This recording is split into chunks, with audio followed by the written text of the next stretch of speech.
আপনারা যদি লাল কাঁকড়ার বিচে আইসা লাল কাঁকড়াই দেখতে না পারেন, ধরতেই না পারেন, তাইলে কেমনে হবে? এই যে কাঁকড়া যখন ধরবেন তখন হচ্ছে এই দুই পাশে চাপ দিয়ে ধরবেন পিঠের দিকে, না তো হচ্ছে এই যে এগুলো দিয়ে আপনারা আঘাত করবেন। লাল কাঁকড়া ধরবেন কিংবা একই বিচে দাঁড়িয়ে দেশের সবচেয়ে সুন্দর সূর্যোদয় এবং সূর্যাস্ত দেখবেন। সাথে যদি চান লঞ্চ ভ্রমণের এক রোমাঞ্চকর অভিজ্ঞতা, তবে আপনাকে আসতে হবে সাগরকন্যা খ্যাত কুয়াকাটা সমুদ্র সৈকতে। আসসালামু আলাইকুম, সাগরকন্যা কুয়াকাটায় আপনাদের সবাইকে স্বাগতম। আমার আজকের এই ভিডিওতে থাকবে কুয়াকাটা আসা যাওয়া, থাকা খাওয়া, সকল স্পট ঘোরাঘুরি এবং ঘুরতে এসে যে সকল স্ক্যামের শিকার হতে পারেন সেসব সংক্রান্ত ইনফরমেশন। চলুন আজকের ভ্রমণ গল্প শুরু করি। কুয়াকাটা আপনি বাস এবং লঞ্চ দুভাবেই যেতে পারেন। এক্ষেত্রে আমার সবসময় পছন্দ লঞ্চ ভ্রমণ। সদরঘাটে 16 নঙ্গে এখান থেকে 10 টাকা টিকিট কেটে সোজা চলে এসেছি খেপুপাড়াগামী পুবালি 6 লঞ্চের সামনে। কুয়াকাটার সব থেকে কাছাকাছি লঞ্চ ঘাটেই যাবে পুবালি 6 হিসেবে এটাই সহজ রুট। প্রতিদিন সন্ধ্যায় এখান থেকে লঞ্চ ছাড়ে। কোন দিন কোন লঞ্চ কয়টায় যাবে আগে থেকে ফোন দিয়ে জেনে নেবেন, নাম্বার ডেসক্রিপশনে দিয়ে দিয়েছি। এটা ডেকের ভাড়া 500 টাকা, সিঙ্গেল বেড কেবিন 1200 টাকা, ডাবল বেড কেবিন 2200 টাকা, ফ্যামিলি কেবিন 2500 টাকা, শৌখিন কেবিন 3000 টাকা, ভিআইপি কেবিন 4500 টাকা।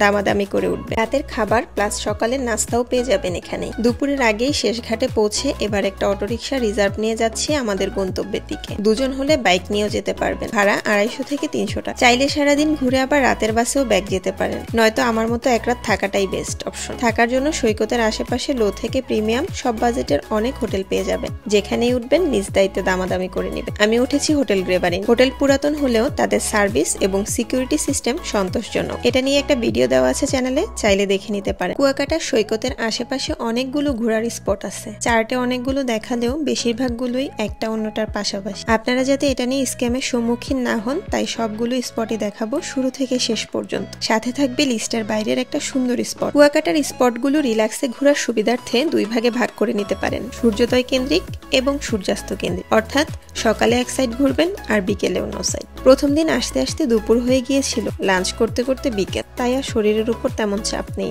আজকের দিন সৈকত প্লাস আশেপাশের মার্কেট ঘুরে দেখছি, সাথে আগামীকাল সকল স্পট ঘোরার জন্য বাইক ঠিক করে রেখেছি। চড়ুই পাখির কিচিরমিচির আওয়াজ, একটা সুন্দর সকাল শুরু হলো। এই যে এই পাশে এই গাছগুলোতে হচ্ছে চড়ুই পাখি ডাকতেছে, আর এই যে এই রুমটার মধ্যে আমি ছিলাম, তো বুঝতেই পারতেছেন যে সাউন্ডটা কিরকম পাইছি।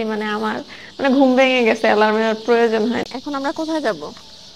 আমরা এখন সূর্যোদয় দেখতে যাব গঙ্গামতির চরে। সি বিচ দিয়ে বাইকে যাওয়ার অনুভূতিটা দারুণ ছিল। যারা বাইক চালাতে পারেন তারা অবশ্যই এটা ট্রাই করবেন। আস্তে আস্তে আমরা কেওড়া গাছের মেলায় চলে এসেছি। কিছুটা ভয় কাজ করছিল, রেসিং গেমে আছি নাকি হরর মুভিতে। গাছগুলো দেখে এটা নিয়েই কনফিউজড ছিলাম। এখন আমি আছি গঙ্গামতির চর ম্যানগ্রোভ বনে, আর আমার আশেপাশে এই যে পাতা ছাড়া বড় বড় গাছগুলো দেখতেছেন, এগুলো হচ্ছে কেওড়া গাছ। আর এই পাশে এই যে ছোট ছোট যে গাছগুলো আছে পাতা সহ, এগুলো হচ্ছে গেওয়া গাছ। তো যেহেতু সূর্যোদয় হয়ে যাবে কিছুক্ষণের মধ্যে, তো চলেন এখানে সময় নষ্ট না করে আমরা সামনের দিকে যাই। এখন আমরা আছি গঙ্গামতির চরে, আর এটাই হচ্ছে মূলত হচ্ছে সানরাইজ পয়েন্ট। ওই যে দেখেন সূর্য উঠতেছে। তো আপনি যদি শীতকালে আসেন তাহলে হচ্ছে এই গঙ্গামতির চর থেকে আপনি সানরাইজের ভালো একটা ভিউ পাবেন। কিন্তু যদি আপনি গরমের মধ্যে আসেন তাহলে হচ্ছে এই গঙ্গামতির লেকটা পার হয়ে আপনাকে কাওয়ার চর যাইতে হবে, এরকম সুন্দর একটা সানরাইজ ভিউ দেখার জন্য। এমন একটা সূর্যোদয় দেখার জন্যই হয়তো কুমিল্লা থেকে ঢাকা হয়ে সাগরকন্যা কুয়াকাটার তীরে এসে দাঁড়িয়েছি। আশেপাশে সৌন্দর্য পিপাসু মানুষের ক্ষুধার্ত চোখগুলো যেভাবে তাকিয়ে আছে, মনে হচ্ছে এটা যেন সূর্য নয়, তাওয়া থেকে উঠানো গরম ধোঁয়া ছড়া একটা রুটি। এখান থেকে যেতে মনই চাচ্ছিল না, কিন্তু সময়ের টানে যেতে তো হবেই। সূর্যোদয়ের সৌন্দর্য দেখতে দেখতে এবার যাচ্ছি পরবর্তী গন্তব্যের দিকে। আমরা আছি গঙ্গামতির লেকের পারে, আর এই লেকটা পার হয়ে ওই পারে হচ্ছে কাউয়ার চর। এখন আমরা ওইদিকে যাব, আর এর জন্য হচ্ছে বোটে উঠতে হবে। আর বোটে আপনাকে রাখবে হচ্ছে জনপ্রতি 25 টাকা করে। মান করা যায় এদিকে যাওয়া যায় আর এদিকে যাওয়া যায়, রাইট। আপনি ইয়া ফলো করে চলে যাবেন। এইবার জাউবান থেকে যখন উঠবেন তখন একটা বাইকের পিছনে বলুন আমি রাখানপুরে যাবো, যে আমাদের রেন্টে করা গাড়ি দেখলেইছেন, ফলো ওটা পিছনে যাচ্ছে রাখানপুরে।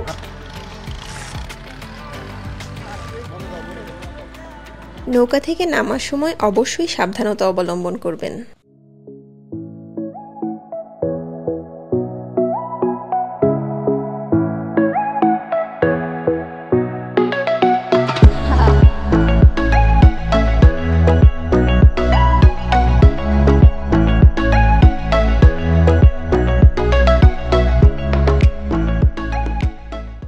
আপনি যদি সিজনে আসেন তাহলে হচ্ছে একটু আগে আমরা যেখান থেকে আপনাকে সূর্যোদয় দেখাইছিলাম সেটা হচ্ছে গঙ্গামতির চর, ওইখান থেকে আপনি সূর্যোদয়ের ভালো ভিউ পাবেন। কিন্তু যদি আপনি সিজনের শুরুতে কিংবা শেষে আসেন সেক্ষেত্রে আপনি যদি ভালো একটা সানরাইজের ভিউ পাইতে চান তাহলে আপনাকে এই জায়গাটার মধ্যে আসতে হবে। আর এই জায়গাটার নাম হচ্ছে কাউয়ার চর। আর এখানে আসলে আপনি আরেকটা প্লাস পয়েন্ট হচ্ছে অনেকগুলা লাল কাঁকড়া দেখতে পাবেন। ওই যে উপরের দিকে, এটা তো বিচের কাছাকাছি, এখান থেকে হচ্ছে উপরের সাইডটা যেটা, ওইখানে হচ্ছে ভালো আপনি অনেক অনেক অনেক কাঁকড়া দেখতে পাবেন, লাল কাঁকড়া। এক পাশে হচ্ছে সমুদ্র, ওই পাশে হচ্ছে ঝাউবন, মানে আপনি অন্যরকম একটা ফিলিংস পাবেন। প্লাস হচ্ছে এইখানে এই যে দেখেন অনেকগুলা ঝিনুক, যে মানে যদিও বা পশ্চিম দিকে একটা ঝিনুক বিচ আছে, ওইখানে আপনি ঝিনুক পান কিংবা না পান, এখানে আপনি অনেক ঝিনুক পাবেন। তাছাড়া হচ্ছে এই বিচটা হচ্ছে অনেক নিরিবিলি, আপনি আপনার প্রিয়জনের সাথে যদি সুন্দর একটা মুহূর্ত কাটাইতে চান তাহলে এই বিচটার কোনো তুলনা হয় না। কারণ দেখেন আশেপাশে আমি ছাড়া আপাতত এখন এখানে আর কোনো পর্যটকই নাই।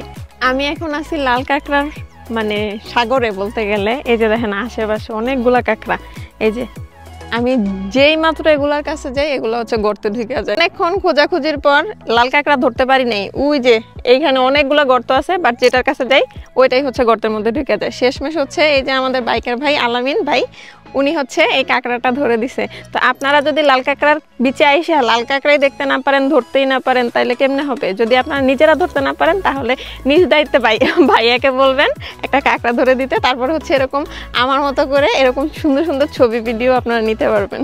এই যে কাঁকড়া যখন ধরবেন তখন হচ্ছে এই দুই পাশে চাপ দিয়ে ধরবেন পিঠের দিকে, না তো হচ্ছে এই যে এগুলো দিয়ে আপনারা আঘাত করবেন। এই যে দেখেন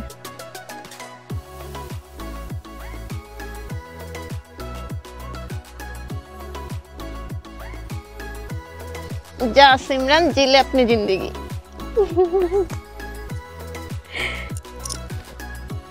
এত পুরাই খেপা।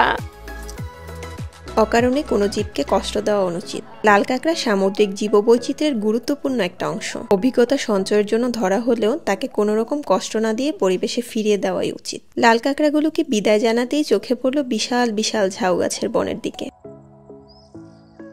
লাল কাঁকড়ার বীজ পার হয়ে আসার পরে এই যে এই ঝাউবনগুলো দেখতেছেন, ওই যে ওই পাশে নৌকাটা আছে না, ওইখান দিয়ে হচ্ছে কিছু রেস্টুরেন্ট আছে যেখানে হচ্ছে মানে মেইন আইটেমটা হচ্ছে ইলিশ খিচুড়ি। ওইখানে পর্যটকরা খাওয়া দাওয়া করে, তারপর হচ্ছে মিষ্টি পাড়ার দিকে চলে যায়।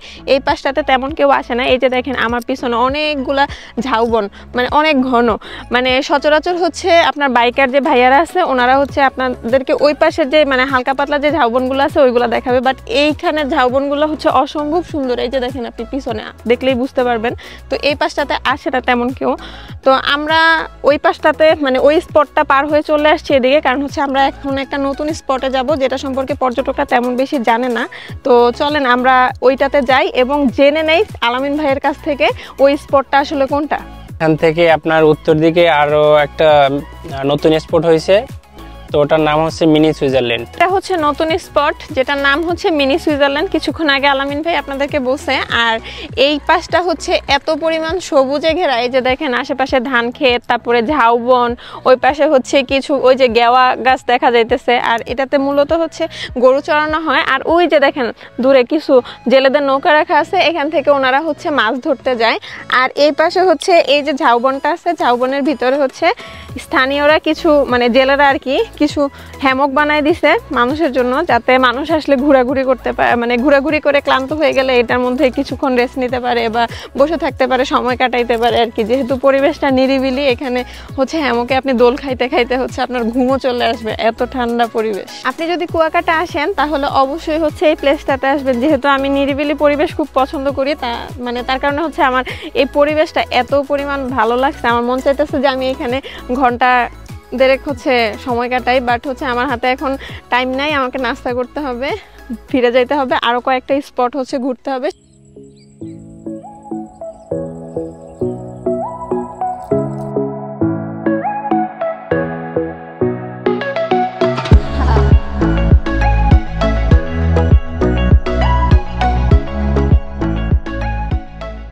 একটু আগেই আপনাদের ইলিশ খিচুড়ি পয়েন্টের কথা বলেছিলাম, এটাই সেই জায়গা।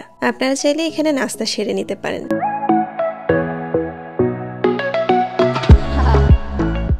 মিশ্রিপাড়া বৌদ্ধ মন্দির, এখানেই আছে উপমহাদেশের সবচেয়ে বড় বৌদ্ধ মূর্তি, কিন্তু আমার টার্গেট রাখাইন তাঁতপল্লী।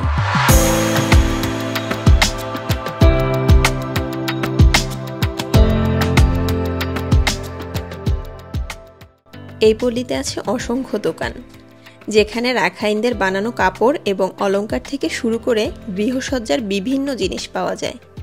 আর হ্যাঁ, বাঁকা জামাই সোজা করার অস্ত্রও আছে এখানে। হোটেলে ফিরছি সকালের নাস্তার জন্য। কিছুক্ষণ রেস্ট নিয়ে আমাদের এবার গন্তব্য কুয়াকাটা সেই বিখ্যাত কুয়ার দিকে, যার নামানুসারেই এই জায়গার নামকরণ করা হয়েছে। কুয়াটি একটি বৌদ্ধ মন্দিরের ভেতরে অবস্থিত। 1784 সালে রাখাইনরা তাদের খাবার পানির জন্য এই কুয়া খনন করে। কুয়া দেখা শেষে এবার চলে এসেছি শুটকি পল্লীতে। এখানে ছোট থেকে বড় মোটামুটি সব সাইজের সামুদ্রিক শুটকি পাওয়া যায়। যা অবস্থা দেখলাম, শুটকি কেনার সময় অবশ্যই দেখে শুনে কিনবেন। পরবর্তী স্পট লেবুর চরে আসলাম। এইদিকে বেশ কয়েকটা সামুদ্রিক মাছের দোকান আছে। আপনারা চাইলে যাওয়ার পথে মাছ পছন্দ করে অর্ডার দিয়ে যেতে পারেন। ভাইয়া বড়গুলো পড়বে 150 টাকা, এটা পড়বে মাত্র 60 টাকা। আর এটার ভিতরে মাছ, এটা ছোট তো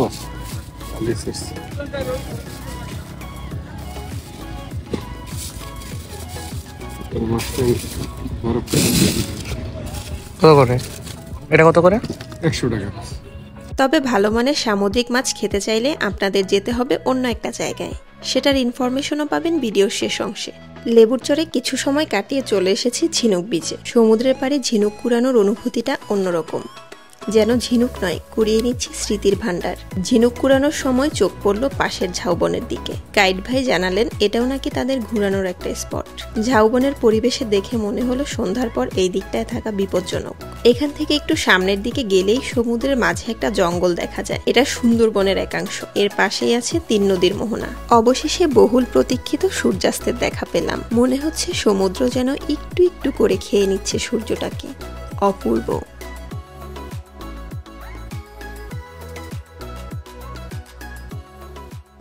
এর আগের বার যখন কুয়াকাটা আসছিলাম তখনও হচ্ছে আসার পরে এই বাইকার আলামিন ভাইয়াকে দিয়ে ঘুরছিলাম। মানে হচ্ছে উনি অন্যরা যে স্ক্যামটা করে সেটা আমার সাথে করে নাই। আমি যখন মানে ওনার সাথে কথা বলতে নিছি তখন উনি আমাকে সব কিছু একদম ডিটেলস বলে দিছে, যা সত্য তাই বলছে। বলেই কিন্তু তারপরে হচ্ছে ওনাকে আমি কনফার্ম করে ওনার সাথে ঘুরছিলাম। এবং এবার আসার পরে হচ্ছে আমি ভাইয়ার সাথেই ঘুরতেছি।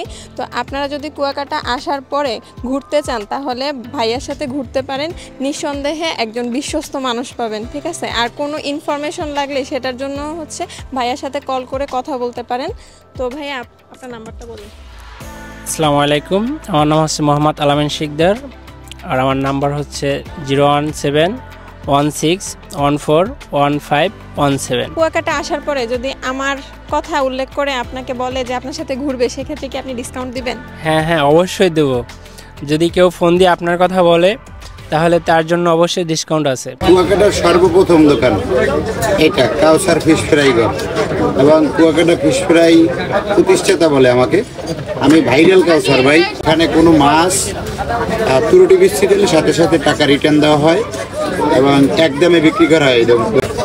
কুয়াকাটার ফিশ ফ্রাই মার্কেট একটা, কুয়াকাটা বিচে নাইমে হাতের বাম পাশে।